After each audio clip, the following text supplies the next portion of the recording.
இது chicken fry பண்ண போகிறோம். அது சிக்கனை நல்லா கழுவிக்கணும். சிக்கன் வந்து எலும்பில்லாத சிக்கனை கேட்டு கடையில் வாங்கியிருக்கோம். அதாவது நமக்கு என்னென்ன மசாலா தேவை இப்போ கழுவி தண்ணி இருந்தால் இப்படி எடுத்துக்கணும். இப்படி புளிஞ்சு எடுத்துக்கணும் தண்ணி. இல்லைன்னா இப்படி புளிஞ்சு போடும்போது இப்படி தண்ணியை வச்சுக்கணும். அப்போ தண்ணி எல்லாம் வடிஞ்சு வரும். தண்ணி சேர்க்கக்கூடாது. வச்சுட்டு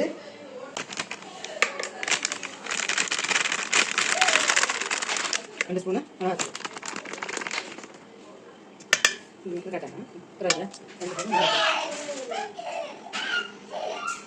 கொஞ்சோண்டு மஞ்சள் தூள், இந்த உப்பு, சால்ட்டு நீ பேர் கொடுத்துக்கலாம்.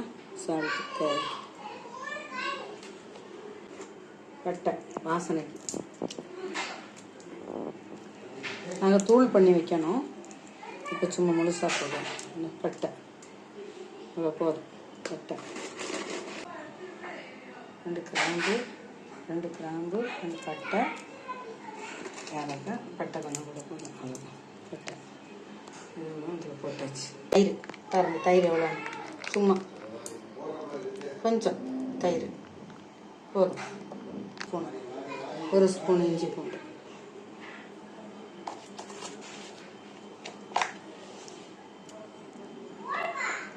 சிரி போடணும். போதும்.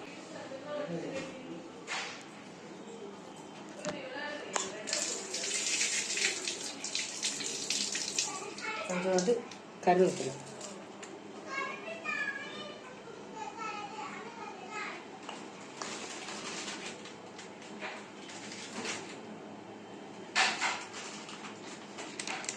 கொஞ்சோண்டு கடலை மாவு தேவைக்கு, நமக்கு எவ்வளோ தேவைப்படுதோ அவ்வளோ கொஞ்சோண்டு கடலை மாவு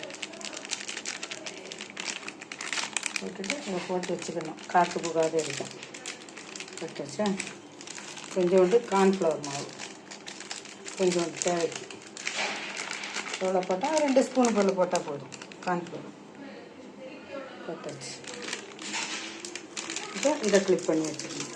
இப்போ காற்றுக்குள்ளே போட்டாச்சு. கொஞ்சம் தள்ளு, ஒரு எலுமிச்சம்பழம் எடுத்துக்கணும்.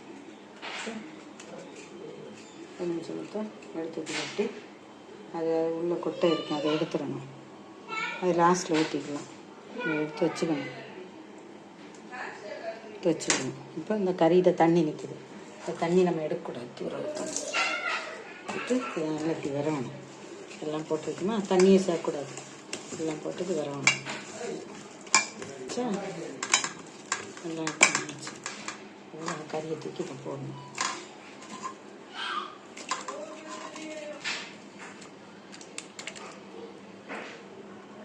போதும். நீ கேட்கணும் எலுமிச்சம்பழத்துக்காக கொஞ்சோண்டு ஒரு கால்வாசியை வெட்டி போட்டாலும் போதும். வெட்டி அது சாரை புளிஞ்சுக்கணும், ஊற்றினா கொஞ்சம் டேஸ்ட்டாக இருக்கும். அதுதான் இது ஒரு வேலை எடுக்கலாம். பிடிக்க கொஞ்சோன்னு அடுப்பை ஆன் பண்ணிட்டு சட்டி வச்சு இதில் வடித்து ஊற்றி அது எந்த எண்ணெய் பிடிக்கணும் அந்த எண்ணெய் ஊற்றிக்கணும். ஊற்றிட்டு ஏற்கனவே பொரிச்ச எண்ணெய் இருந்தால் கூட ஒரு தடவை யூஸ் பண்ணிக்கலாம். ஒன்றும் ஆகாது. கறியை எடுத்து ஒரு பீஸாக போடணும். எண்ணெய் நல்லா பிடிச்சிட்டு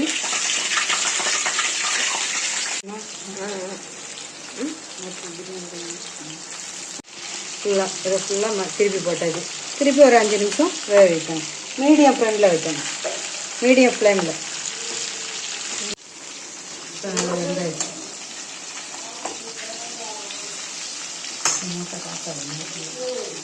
இப்போ நல்லா வெந்தாச்சா, நல்லா பொரிஞ்சிச்சு.